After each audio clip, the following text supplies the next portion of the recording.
को अराजकता की आग में, दंगों की आग में झोंकना चाहते हैं, लोगों को भड़काना चाहते हैं। याद आया है संभल मामला, जब उसमें सीबीआई जांच हो रही है, सीबीआई जांच ने अपनी रिपोर्ट सौंप दी है। नमस्कार, आप देख रहे हैं मुद्दे की बात। मैं हूं आपके साथ आलोक द्विवेदी। इंडिया गठबंधन में एक तरफ तो राहुल गांधी के नेतृत्व पर सवाल उठ रहे हैं, किसी और नेता को इंडिया गठबंधन का संयोजक बनाने की मांग की जा रही है, तो दूसरी तरफ राहुल गांधी ने सड़कों पर अपनी सक्रियता बढ़ा दी है। पहले उन्होंने यूपी के संभल जाने की कोशिश की थी और उनके कल के दौरे के बाद यूपी में हाथरस का 4 साल पुराना वो केस फिर सुर्खियों में आ गया है, जिसमें एक दलित लड़की को कथित तौर पर गैंग रेप के बाद मार दिया गया था। इस मामले की सीबीआई जांच के बाद एक आरोपी को अदालत ने उम्र कैद की सजा सुनाई है, जबकि 3 आरोपियों को बरी कर दिया गया है। पीड़ित परिवार इससे संतुष्ट नहीं है। पीड़ित परिवार का आरोप है कि आर्थिक मदद के अलावा यूपी सरकार ने उनसे किए गए वादे पूरे नहीं किए। इसके अलावा अपने घर के बाहर दिन रात सुरक्षा बलों की निगरानी और मौजूदगी से उनके लिए रोजी रोटी का संकट खड़ा हो गया है। उन्होंने राहुल गांधी को एक लेटर लिखकर इसकी शिकायत की थी। इसके बाद कल राहुल ने वहां जाकर पीड़ित परिवार से बातचीत की और कहा कि वो इनके इंसाफ की लड़ाई लड़ेंगे। योगी सरकार का आरोप है कि इसमें सीबीआई जांच के बाद कोर्ट ने फैसला दे दिया है। एक आरोपी को सजा भी मिल गई है, लेकिन राहुल गांधी का मकसद प्रदेश में अराजकता फैलाना और दंगा करना है, जबकि कांग्रेस का दावा है कि राहुल गांधी हमेशा से इन पीड़ितों के संपर्क में रहे। बहरहाल अब सवाल ये उठता है कि राहुल अचानक संसद के बाहर क्यों सक्रिय हो गए? क्या राहुल इंडिया गठबंधन से अलग समीकरण बनाने की कोशिश कर रहे हैं? क्या यूपी के इन दोनों समाजवादी पार्टी की एक्टिविटीज से बेचैन है? ये तमाम सारे जो मुद्दे हैं, या राहुल गांधी के दिमाग में कुछ और चीजें चल रही हैं? क्या चल रहा है? राजनीति को लेकर राहुल गांधी क्या सोच रहे हैं? इन तमाम मुद्दों पर आज हम इस चर्चा को अपनी आगे बढ़ाएंगे और हमारे साथ चर्चा में कुछ खास मेहमान भी जुड़ेंगे। राहुल गांधी का कल अचानक हाथरस पहुंचना और उसके पहले हम लोगों ने देखा कि वो संभल जाने की कोशिश में भी रहे। अचानक से अल्पसंख्यकों से जुड़े मामले, दलितों से जुड़े मामले पर राहुल गांधी की जो तेज होती एक्टिविटी है, उसको लेकर चर्चा देश में हो रही है। इस तरीके के कई मामलों में हम लोगों ने देखा कि राहुल गांधी घटनास्थल में जाने की कोशिश करते हैं, पीड़ित पक्ष से मिलने की कोशिश करते हैं। हाउस चल रहा है, सदन चल रहा है। इस दौरान हम लोगों ने देखा कि वो हाथरस में पीड़ित परिवार से मिलने गए, वहाँ पर बातचीत की और उनको आश्वासन दिया कि वो उनकी बात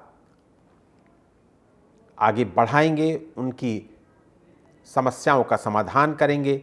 इसी तरीके से थोड़े दिनों पहले जब संभल की घटना हुई थी तो संभल भी जाने की कोशिश की थी, हालांकि वो जा नहीं पाए थे, यूपी बॉर्डर में रोक लिए गए थे। लेकिन तो हमारे साथ इस चर्चा में शामिल होने के लिए बीजेपी की तरफ से अनिल गोयल जी हमारे साथ रहेंगे, कांग्रेस की तरफ से अमित तिवारी जी हमारे साथ रहेंगे और पॉलिटिकल एनालिस्ट के रूप में डॉक्टर DR साहू हमारे साथ मौजूद रहेंगे। और अमित तिवारी, आप तीनों मेहमानों का बहुत बहुत स्वागत करूंगा इस चर्चा में शामिल होने के लिए। और अमित जी, सबसे पहला सवाल तो आपसे ही ले लेता हूं। अमित जी, संसद से लेकर सड़क तक राहुल गांधी अपनी प्रेजेंस हर जगह देने की कोशिश कर रहे हैं। 4 साल पहले हाथरस में दलित युवती की दरिंदगी के साथ की गई हत्या का मामला राहुल गांधी ने एक बार फिर सुर्खियों में ला दिया है। देखिए, सबसे पहले सभी दर्शकों को नमस्कार। और हम इस बात को आश्वस्त करना चाहते हैं कि आखिर 4 साल बीत गए, उस दुखी परिवार जो कि शोक संवेदनाओं से ग्रसित है और अपनी डर के साए में जी रहा है, उसको आज 4 साल तक न्याय नहीं मिला। आखिर क्या कारण है? सरकार भारतीय जनता पार्टी की है, मुख्यमंत्री उनका है, पूरा मशीनरी उनका है। आखिर क्या क्या मजबूरियां रही हैं? और मुझे तो लगता है मजबूरियां क्या, उनका न्याय देने का कोई इरादा नहीं है। इस वजह से पूरी कांग्रेस पार्टी जब घटना हुई थी तब भी उस शोक संवेदना के परिवार के साथ थी, आज भी है और आगे भी रहेगी। देखिए ना कि जहां पर लोग, हम नेता प्रतिपक्ष के रूप में हैं, देश के किसी भी मुद्दे पर कहीं पर भी शोषित, वंचित, गरीब, मजलूम के साथ अन्याय होगा, कांग्रेस पार्टी और कांग्रेस पार्टी के लीडर सदैव तत्परता के साथ खड़े रहेंगे। आलोक भाई, ये केवल यही घटना नहीं है। अभी कुछ दिन पहले कानपुर में एक दीक्षित परिवार को प्रशासन ने, देखिए भारतीय जनता पार्टी का आतंक देखिएगा कि प्रदेश में किस तरह से व्याप्त है। प्रशासन ने मां और बेटी को जिंदा जल गई थी अपने घर के अंदर, और उसमें तब मुख्यमंत्री जी ने, उप मुख्यमंत्री ने एक एसआईटी भी बनाई थी, वो एसआईटी की रिपोर्ट भी आ गई और उसमें सब अधिकारी क्लीन चिट होकर के निकल गए। लेकिन जो, चाहे वो हाथरस का परिवार हो, चाहे वो कानपुर का परिवार हो, चाहे किसी भी घटना के परिवार, जो घटना उस परिवार के साथ घटी है उसे ना हम वापस कर सकते हैं और ना सरकार वापस कर सकती है। लेकिन सरकार को सत्ता में रहते हुए जो उसके दर्द पे मरहम लगाने का काम करना चाहिए, जो इंसाफ के रूप में होनी चाहिए चीजें, वो सरकार का एक पहला नैतिक दायित्व था। सरकार अपने नैतिक दायित्व को निभाने में असफल रही है। यही कारण है कि हम विपक्ष को वहां पर उस मुद्दे को फिर से उठाने का नंबर आया है। आप सोचिए, अगर वो इस समस्या का समाधान कर देते और उनको जितनी भी चीजें थी वो सब मिल जाती, उनको न्याय मिल जाता, इंसाफ मिल जाता, तो वो पीड़ित परिवार हमसे क्यों अपेक्षा रखता। और हम राजनीति नहीं करना चाहते, हम तो चाहते हैं 4 साल हो गए आप न्याय नहीं कर पाए, आप इसे कैसे जस्टिफाई करेंगे, बस इस पर आप बोलिए। जी बिल्कुल ठीक है। अनिल गोयल जी, बताया जा रहा है कि पीड़ित परिवार ने राहुल गांधी को चिट्ठी लिखी जिसमें उन्होंने कहा कि वो 4 साल से घर में कैद हैं, उनके पास कोई रोजगार नहीं है, कहीं जाते हैं तो जो उनकी सुरक्षा में लगे लोग हैं वो पूछते हैं कि कहाँ जा रहे हो, सरकार ने जो वादे किए वो उनसे पूरे नहीं किए गए। तो ऐसे में क्या करे पीड़ित परिवार? जाहिर सी बात है कि फिर वो मदद के लिए विपक्षी नेताओं को ही तलाशेंगे। आलोक जी, निश्चित तौर पर सबको न्याय मिलना चाहिए, किसी के साथ भी अन्याय नहीं होना चाहिए। ये सोच लेकर के अगर राहुल गांधी जी चलते हैं तो सब हम उसका सम्मान करें, लेकिन सिर्फ वोट बैंक की राजनीति साधने के लिए फिर मुझे अल्पसंख्यकों के वोट चाहिए, तो दलितों के वोट चाहिए, सिर्फ वोट चाहिए और घड़ियाली आंसू बहाने हैं, तो ये राजनीतिक नौटंकी बंद होनी चाहिए। और जहां पर चाहे दलित हो, चाहे अल्पसंख्यक हो, या किसी भी समुदाय के लोग हों, अगर उनको अन्याय हो रहा है तो किसी भी जगह पर हो रहा है, चाहे वो बंगाल है, चाहे वो पंजाब है, चाहे वो अयोध्या है या और भी जगह है, उन सब पर भी राहुल गांधी को आगे आना चाहिए। लेकिन आप सिर्फ बीजेपी को बदनाम करने के लिए इस तरह की जनता उसको स्वीकार नहीं करेगी। आपको बिल्कुल नेता प्रतिपक्ष होने के नाते पूरे हिंदुस्तान के अंदर जहां भी अन्याय हो रहा है, चाहे वो दलितों के ऊपर है, चाहे वो अल्पसंख्यकों के ऊपर है, चाहे वो महिलाओं के ऊपर है, सब जगह पर आवाज उठानी चाहिए। आप पिक एंड चॉइस करके राजनीतिक माहौल बिगाड़ना चाहते हैं, किसी को न्याय दिलाना नहीं चाहते, अपनी राजनीतिक रोटियां सेकना चाहते हैं। इनके यहाँ एक हैं, आज माननीय सांसद बन गई हैं प्रियंका जी, लड़की हूं, लड़ सकती हूं, लेकिन जहां इनके शासित स्टेट हैं वहां पर लड़कियों के साथ कुछ भी होता है तो उनके मुंह पर दही जम जाता है, एक शब्द बोलने को तैयार नहीं है। तो आप किसी को न्याय दिलाने की बात नहीं कर रहे, आप सिर्फ और सिर्फ अपनी राजनीति रोटी सेकने के लिए आप आगे बढ़ रहे हैं। आज इनमें आपस में सिर्फ डबल हो रहा है। समाजवादी पार्टी को डर ये है कि ये कहीं अल्पसंख्यकों के, दलितों के वोट बैंक ना खींच लें, वो इनको के ऊपर उल्टा सीधा बक रहे, वो इनको उल्टा सीधा बक रहे, यानी इनके गठबंधन में भी दरार पड़ चुकी है। और सिर्फ दरार का कारण है वोट बैंक की राजनीति, कि हमारे वोट बैंक कैसे बढ़े, हम वोट बैंक को हमें कैसे मिले, इस बात की राजनीति लेकर करके ये लोगों को गुमराह कर रहे हैं। लोगों को गुमराह नहीं करना चाहिए, लोगों के साथ न्याय होना चाहिए और उनके साथ आप आवाज उठाएं। जी बिल्कुल ठीक है। अमित जी बार बार हाथ उठा रहे हैं, कुछ कहना चाह रहे हैं आपकी बात पर, आपके ठीक है अमित बोलिए। देखिए, पहले भारतीय जनता पार्टी ये बताए उस पीड़ित परिवार के साथ न्याय कौन करता? सरकार करती। सरकार आपकी है, आपने 4 साल न्याय क्यों नहीं किया? और जहां पर लड़की हूं, लड़ सकती हूं का जिक्र है, प्रियंका गांधी जी ने बहुत सकारात्मक मुहिम चलाई कि लड़कियों को संबल दिया, संबल प्रदान किया। और आप बताइए ना, बेटी बचाओ बेटी पढ़ाओ का नारा गढ़ने वाले पार्टी के लोगों के कारनामे देखो। एक और बीजेपी नेता निकला बलात्कारी, अपनी भतीजी से किया बलात्कार। ये विदिशा के जिला उपाध्यक्ष हैं भारतीय जनता पार्टी के। लो आज की न्यूज देखो और इस पर बोलो। ये लड़की हूं, लड़ सकती हूं पर चीख चीख कर चिल्लाने वाले लोग, ये बोलो, ये देखो आज का न्यूज है, आज का मैं दे रहा हूं आपको स्टेटमेंट, देखिए इसको। तो इस पर भारतीय जनता पार्टी ये स्पष्ट करे। हम तो राजनीतिक मायनों से इतर जाके बात करना चाहते हैं और कहना चाहते हैं कि आप 4 साल से सत्ता में हैं, आपने उस परिवार के साथ न्याय क्यों नहीं किया? क्या मजबूरी है? जब वो परेशान होकर के विपक्ष के पास आ रहा है व्यक्ति, वो डर के साए में जी रहा है, उसके रोजगार के साधन कहाँ हैं, उसको जो मूलभूत सुविधाएं मिलनी चाहिए वो कहां पर है? सिर्फ बंदूकों, कलम और कैमरों पर बंदूकों का जो पहरा लगाने का भारतीय जनता पार्टी प्रयास करती है वो कदाचित लोकतंत्र विरोधी है। और यही नहीं, इनकी कथनी और करनी में फर्क है। जब बात आती है बेटी बचाओ बेटी पढ़ाओ की तो चीखने लगते हैं, और जब बेटी बचाओ बेटी पढ़ाओ का नाम लेकर के जो प्रधानमंत्री सत्ता में आए, इसके बाद जो अपनी पार्टी के नेता जो बलात्कार के आरोप में प्रदेश से लेकर देश में घिरे, उन पर मुंह में दही जमता है, उन पर कभी 2 शब्द बोलो।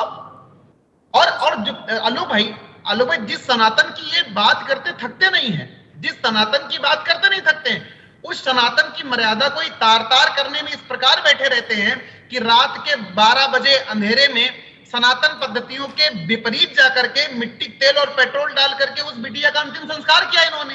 ये राजनीतिक बेशर्मी के अलावा क्या है कि मंचों पर आकर के बड़े बड़े कसीदे पढ़ो और यथार्थ में कुछ भी नहीं है। ठीक है अमित, आपके पास आऊंगा। डॉक्टर साहब के पास चलते हैं। डॉक्टर साहू जी, इस मामले में अभी जैसा कि आपने सुन भी लिया होगा कि इस मामले में 4 आरोपी थे, जिसमें से 3 बरी हो गए।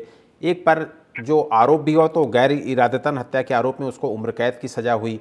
पीड़ित परिवार की मांगें पूरी नहीं हुई। जाहिर है विपक्षी दलों को राजनीति करने का मौका मिलना स्वाभाविक है। इससे तो यही माना जाएगा कि शासन और प्रशासन उदासीन रहा, जिसकी वजह से विपक्षी दलों को राजनीति करने का मौका मिला। देखिए, इस तरह की बातों पे जो लोकतांत्रिक प्रक्रिया और लोकतंत्र की जो संस्कृति है, उसमें जो पार्टी सरकार में होते हैं वो अपनी तरीके से अपना काम करते हैं, और जो पक्ष प्रतिपक्ष होते हैं, जो विपक्ष में रहते हैं, उनका काम है कि कमियों को उजागर करना। ये एक परंपरा है, उस परंपरा एक स्वस्थ परंपरा है। इसमें आपने देखा होगा बहुत सारे केंद्र सरकार की जो राज्य जो डबल इंजन सरकार है, वहाँ पे दोनों सरकार हैं तो वहाँ पे ज्यादा नहीं होती है। जहाँ पे सरकार केंद्र सरकार में है, राज्य सरकार में नहीं है, वो भी अपना विपक्ष का भूमिका निभाते हैं। ये एक स्वाभाविक बात को एक स्वाभाविक प्रक्रिया के रूप में माना जाना चाहिए। दूसरी बात, जहाँ तक केस आती है कि भाई इस तरह से बातें जब राहुल गांधी जी को पीड़िता ने चिट्ठी लिखी या उनके परिवार ने लिखे, हो सकता है कि मुख्यमंत्री जी को भी लिखे होंगे, या मुख्यमंत्री के जो आते हैं, आपने देखा होगा माननीय मुख्यमंत्री के होता है कि रोज मिलने के लिए वो जब मिलते हैं मुलाकात करते हैं, उसमें भी जाना चाहिए था। तो उसमें हम नहीं जानते हैं कि वो गए कि नहीं। तो इसमें भी लिखा है कि भाई आपने राहुल गांधी जी को क्यों लिखा। ऐसा होता है, कभी कभी होता है कि बहुत सारे पीड़िता क्या करते हैं कि हर तरह की चीज़ों को फोन करके बात करके चिट्ठी लिख के भेजते हैं, चाहे वो उनके पास ये क्षमता नहीं होगा कि न्यायालय में जाए। तो हो सकता है कि इस तरह की बात हो, लेकिन इसके कॉन्टेक्स्ट या इसकी पृष्ठभूमि हम नहीं जानते। लेकिन बात यह है कि यदि कांग्रेस की जो राहुल गांधी जी जो विपक्ष के नेता हैं, उनका जाना एक नॉर्मल प्रक्रिया है, जैसे कि भाजपा के जो प्रतिनिधि हैं और कांग्रेस की जो है, ये लोग सहमत है कि भाई ये एक स्वस्थ परंपरा का है। लेकिन जहाँ तक राजनीतिक दृष्टिकोण से इसको बातचीत में, बहस में जैसे हम लोग आज बात कर रहे हैं, उसमें आने का जो जिक्र होना चाहिए, उसमें हर तरह की चीजों में विपक्ष की भूमिका यही होना चाहिए। और हर तरह की चीजों में सरकार इस तरह की प्रक्रियाओं में उनको उजागर करने का काम विपक्ष करना है। तो ये एक तरह से ये कहा जा सकता है, ये मदद करते हैं विपक्ष की भूमिका कि कमियों को उजागर करना और सत्ता में जो सरकार है उनको समस्याओं को हल करना। एक स्वस्थ परंपरा है, इसको लेके कोई बिल्कुल ये एक अच्छी पहल है, अच्छी शुरुआत है, अच्छी परंपरा है। अमित भाई, हाथरस दौरे के बाद तमाम सारे बयान भी आए। डिप्टी सीएम ब्रजेश पाठक जी, उनका ये बयान आया कि राहुल हताश हैं, मामला कोर्ट में चल रहा है, सीबीआई इस मामले की जांच कर रही है, राहुल यूपी में अराजकता और दंगा फैलाने की कोशिश कर रहे हैं, दंगों की अराजकता, और आपने सुना भी होगा वो बयान उनका कि अराजकता और दंगों की आग में झोंक देना चाहते हैं राहुल गांधी उत्तर प्रदेश को। देखिए, आप इस बात से अंदाजा लगाइए कि वो बहुत ही हताश और हाँ, देखिए जिस प्रकार से ब्रजेश पाठक जी ने कल स्टेटमेंट दिया कि कौन हताश है कौन निराश।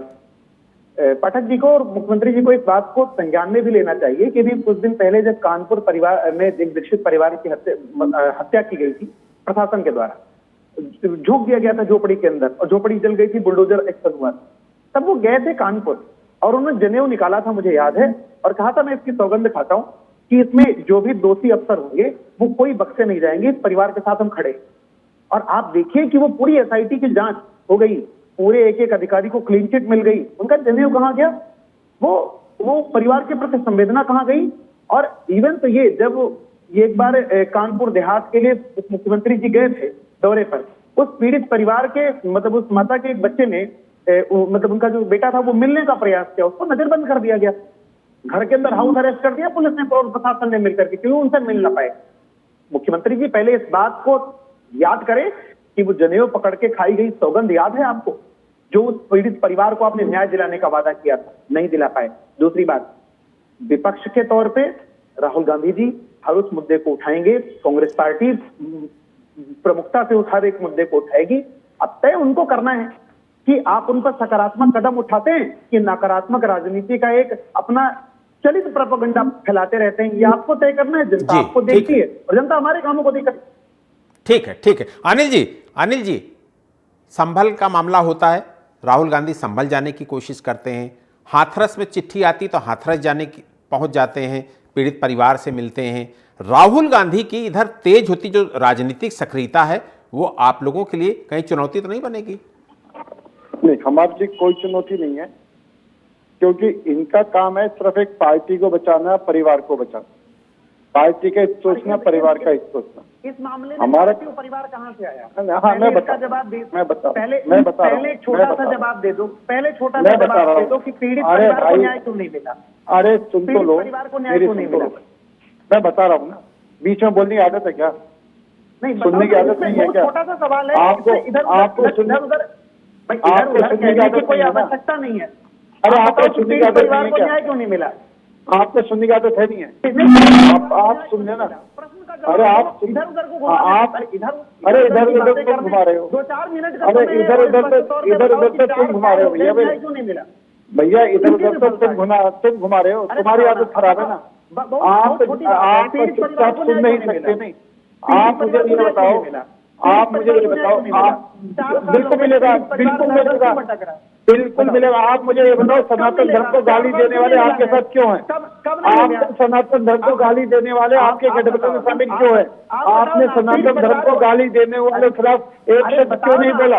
आप मुझे बताओ ना, आप मुझे बताओ सनातन, आप मुझे बताओ सनातन धर्म को क्यों बात कह रहे थे आप? सनातन धर्म को गाली देने वाले के खिलाफ क्यों नहीं हो? आप एक शब्द क्यों नहीं बोल रहे हो? आप एक शब्द क्यों नहीं बोल रहे हो? आप उत्तर प्रदेश बिहार वालों को शौचालय साफ करने वाला कहते हो, उनसे एक शब्द क्यों नहीं बोलते हो? आप भी तो आप मुझे बताओ, बंगाल के अंदर जो अत्याचार हो रहे हैं उनके खिलाफ कौन बोलेगा? आप मुझे पंजाब के अंदर अत्याचार उनके खिलाफ कौन बोलेगा? आप अयोध्या के अंदर अत्याचार उनके खिलाफ कौन बोलेगा? आप ये बताएं, जहाँ पर महिलाओं का जो, मैं भी आपसे आपसे नहीं दे रहे न्याय उनको मिला है। एक आदमी को उम्र कैद की सजा मिली है। आप याद ऐसा नहीं कि कार्रवाई नहीं हुई है, कार्रवाई लगातार रही है। लेकिन मुझको ये बताओ कि आप झूठे आज ड्रामेबाजी करके चीजों को ढका रखेंगे क्या? आपसे बोल करके नहीं राजनीति करेंगे क्या? आप झूठ बोल करके, आप टीवी चैनल में बैठ करके झूठ बोल करके काम चलाएंगे क्या? आप मुझे ये बताओ कि पीड़ित परिवार को न्याय क्यों नहीं मिला? आप 4 साल बीत गए, आप सरकार में न्याय मिला है, पीड़ित परिवार को न्याय मिला है और पीड़ित परिवार को न्याय मिला भी है, पीड़ित परिवार को न्याय मिलेगा भी। इसके अंदर आपके कहने से न्याय नहीं मिला।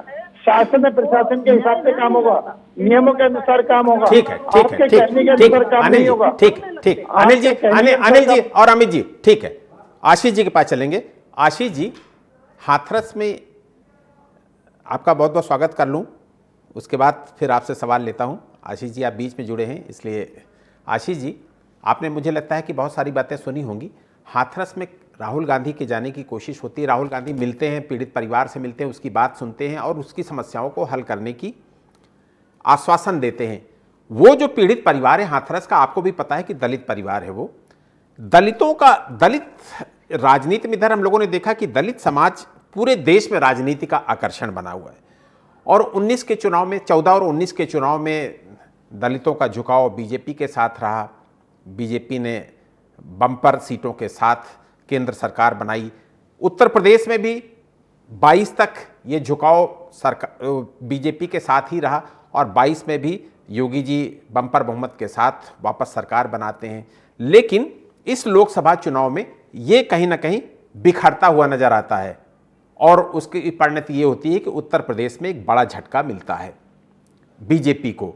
मुझे लगता है कि ये जो वोटों की उपयोगिता, दलित और अल्पसंख्यक वोटों की उपयोगिता राहुल गांधी को मुझे लगता है कि समझ में आ रही, तभी वो संभल भी भागते हैं, तभी वो दलित परिवार के साथ अगर कुछ होता है तो वहां भागने की कोशिश करते हैं, जातिगत जनगणना की बात करते हैं। ये जो अचानक से राहुल गांधी का दलित और अल्पसंख्यक पॉलिटिक्स में जो रुचि बढ़ी, उस पर आपका रिएक्शन चाहूंगा। नमस्कार आलोक जी।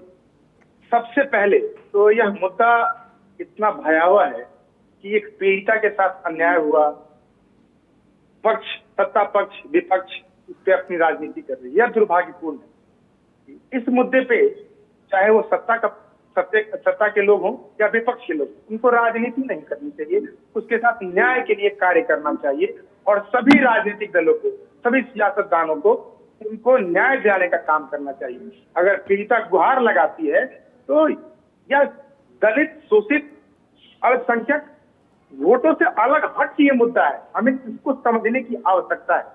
यहाँ पे मैं 2 लाइन बहुत महत्वपूर्ण मुझे समझ में आ रहा है, मैं बोलना चाहूंगा, जरा इसको गौर करिएगा आप सभी लोग। दाव लगा हारे जब पांडव न वैभव थी न कोई माया, धर्मराज युधिष्ठिर ने आखिर यह कैसा धर्म निभाया। आखिर योगी जी और मोदी जी अगर न्याय दिलाते हैं, वो न्याय के लिए जाने जाते हैं कि वह न्याय बहुत अच्छा दिलवाते हैं, तो एक पीड़िता को इतने समय के बाद गुहार लगाने की आवश्यकता क्यों पड़ती है? अगर वह राजनीति वोट बैंक की ही है, अगर वो कर रहे हैं तो वह उचित है, क्योंकि वहां पे किसी को न्याय मिलेगा, चाहे वह संभल हो, चाहे वह मणिपुर हो, चाहे वह मथुरस हो। अगर कोई न्याय तो उस पे पक्ष और विपक्ष को एकजुट होकर न्याय दिलाना चाहिए ना, क्योंकि राजनेता का तो धर्म, यह धर्म कहता है, और यह सनातन पद्धति, जो सनातन की शुरुआत आप लोग कर दिए हैं, सनातन पद्धति यह कहती है कि उसमें कोई जाति, धर्म, बिरादरी नहीं आती। सनातन पूरा ब्रह्मांड के लिए तो सभी को काम करना चाहिए। यहाँ पे तो हमें ये समझने की आवश्यकता है कि आखिर धर्मराज युधिष्ठिर अगर हैं और नहीं भी हैं, उनको बनना चाहिए और ये कार्य करना चाहिए योगी जी और मोदी जी। तो ये विपक्ष के, एलओपी के नेता को जाने की आवश्यकता क्यों पड़ती है? यह दुर्भाग्यपूर्ण है। जी बिल्कुल बिल्कुल बिल्कुल बिल्कुल महत्वपूर्ण बात है। डॉक्टर साहू जी, संसद का सत्र चल रहा है, राहुल गांधी हाथरस जाते हैं, पीड़ित परिवार से मिलते हैं, क्या ये मुद्दा वो संसद में भी उठाने की कोशिश करेंगे या उठाएंगे? बताऊं कि जो राहुल जी जो मुद्दे को, किसी भी मुद्दे को उठा सकते हैं, क्योंकि मुद्दा है समियों को उजागर करना, और सत्ताधारी पार्टी का ये मैदान है कि सभी कभी उजागर प्रश्नों को की समाधान। ये तो एक परंपरा, उसमें व्यक्तिगत मुद्दे भी आ सकते हैं, सामूहिक, और उससे एक स्वस्थ लोकतांत्रिक संस्कृति का एक उसका वो परंपरा बना रहता है। ये बहुत अच्छी बात है, लेकिन कौन क्या उठाएंगे क्या नहीं उठाएंगे, इसके बारे में हम लोग क्या करें। ये तो होना ही चाहिए, व्यक्तिगत या हो सामूहिक हो, और लोकतंत्र में ये परंपरा समस्याओं के हल के लिए है, समस्याओं के समाधान के लिए। तो मैं अपने परिवार में समस्याएं आती है तो मैं समाधान के लिए, मेरे परिवार के एक सदस्य ने, किसी ने कहा, रोका, तो समाधान की तरफ हम जाएंगे ना, तो ये तो अच्छी बात है। जी ठीक है। अमित भाई, बीजेपी का कहना है कि राहुल गांधी और प्रियंका गांधी सुर्खियों में बने रहने के लिए ये सब करते हैं। देखिए, भारतीय जनता पार्टी क्या कहती है? भारतीय जनता पार्टी अगर उसको यही लगता है कि हम सुर्खियों में, लेकिन हमने जो मुद्दा उठाया है उस पर भारतीय जनता पार्टी जवाब दे। क्या हमने गरीब की, दलित की, शोषित, वंचित की मदद के लिए, और समाज में जो ये पीड़ित और मजलूम है, जिस पर जो दरिंदगी का हस्र बीता है, वो हम लोग मानसिक कल्पना में भी सोचते हैं तो कभी थर्रा जाते हैं। वो मुद्दा हमने उठाया है।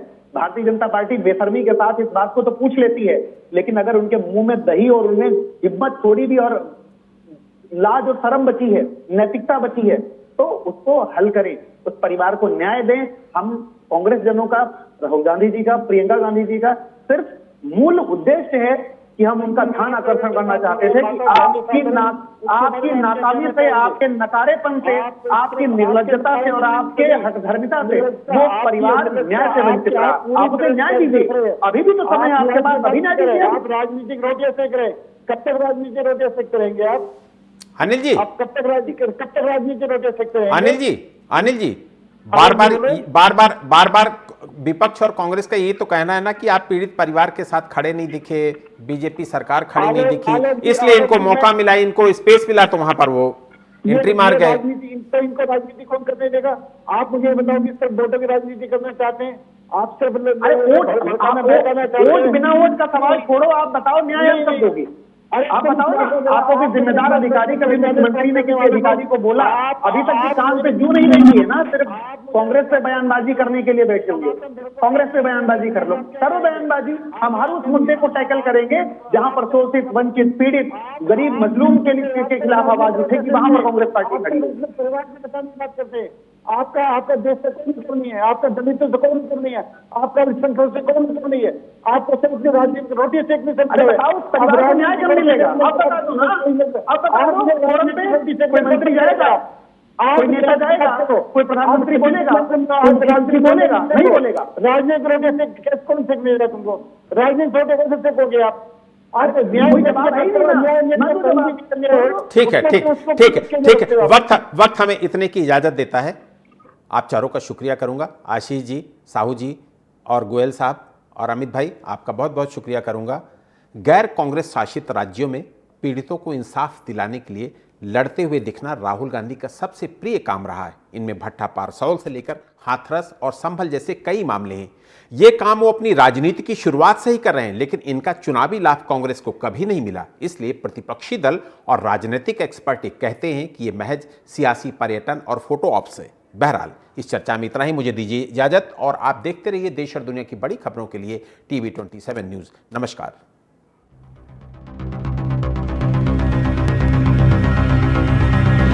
को अराजकता की आग में, दंगों की आग में झोंकना चाहते हैं, लोगों को भड़काना चाहते हैं। याद आया है संभल मामला, जब उसमें सीबीआई जांच हो रही है, सीबीआई जांच ने अपनी रिपोर्ट सौंप दी है।